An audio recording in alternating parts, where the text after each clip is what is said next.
The topic is papal usurpation. Let's start with Galatians chapter 1, verse 18. The Apostle Paul says, "Then, after 3 years, I went up to Jerusalem to see Peter, and remained with him 15 days."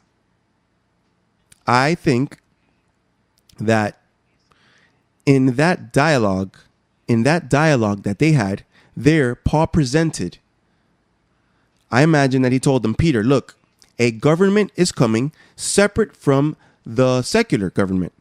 It will be established now after Christ died and resurrected. A government will start. So then it seems that Peter asked, and what about us, the 11 apostles? Well, no, because I will be the one who will direct that government, because this is a government for the Gentiles. And then what gospel will be preached? Well, not yours, because yours finished when Christ died and resurrected.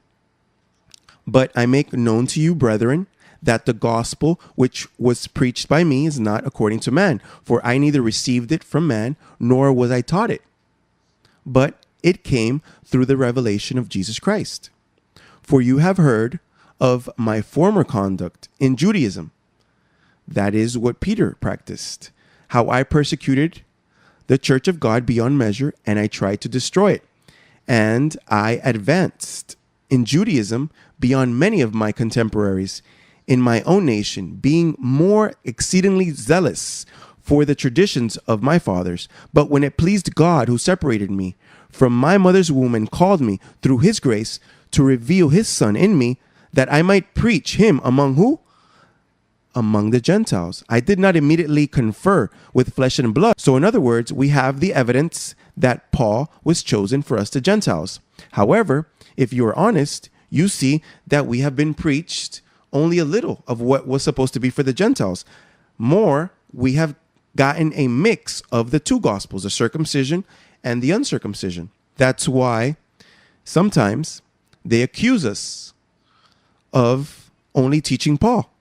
Well, the answer is that if we're Gentiles, well, Paul is the only one who's supposed to speak to the Gentiles. And it is written. It says that God chose him from his mother's womb so that he would go preach Jesus Christ among the Gentiles. So then that means that Paul is the one that's supposed to be for us, the Gentiles, not Peter. I imagine that Peter asked all kind of questions. And what are you going to tell the Gentiles?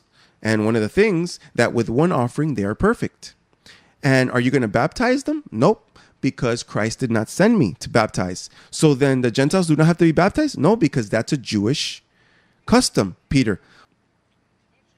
Now, in verse 7, we can see the things that we have talked about before.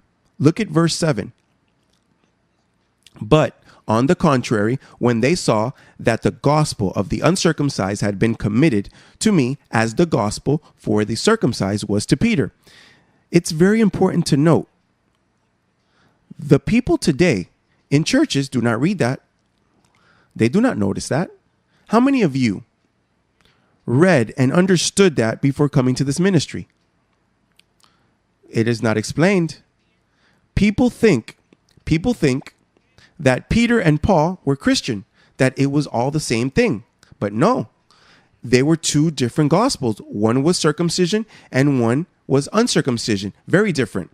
And also, it seems that there Peter had to recognize what Paul has been telling him for 14 years. Because look what verse 8 says. He keeps talking to them and he tells them, for he who worked effectively in Peter, worked, past tense, for the apostleship to the circumcised, also worked effectively in me toward the Gentiles. And when James, Cephas, which is Peter, James, Cephas, and John, who seemed to be pillars, perceived the grace that had been given to me, they gave me and Barnabas the right hand of fellowship, that we should go to the Gentiles, and they to who?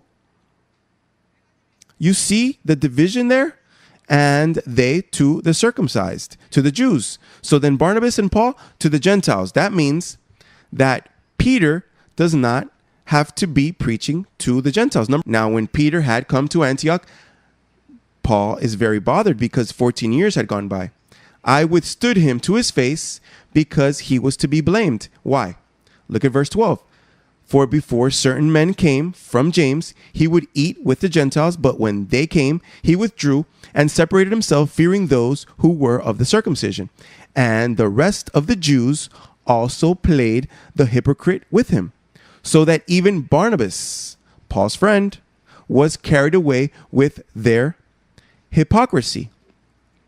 But when I saw that they were not straightforward about the truth of the gospel, I said to Peter, now it's before them all. Before it was to his face, but he didn't pay attention. Now before them all.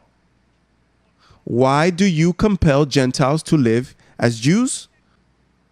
The apostles were not Christians. They were Judaizers because the gospel that they preached was the circumcision.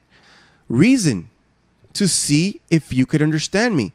That what our ministry does is dividing the circumcision from the uncircumcision so that we could be a clean dough, so that there will be purity in Christianity. You cannot have two apostleships. It has to be Paul's apostleship, the one who takes you to understand the truth of the gospel that the God of heaven predestined for us, the Gentiles. And who was Peter? A man that would compel Gentiles to live as Jews. A man that lied. I'm sure that the conclusion of Peter was this. Look, if we do not get this man out of the way, they will get rid of us, and he will be the one that will stay with the Gentiles and the gospel.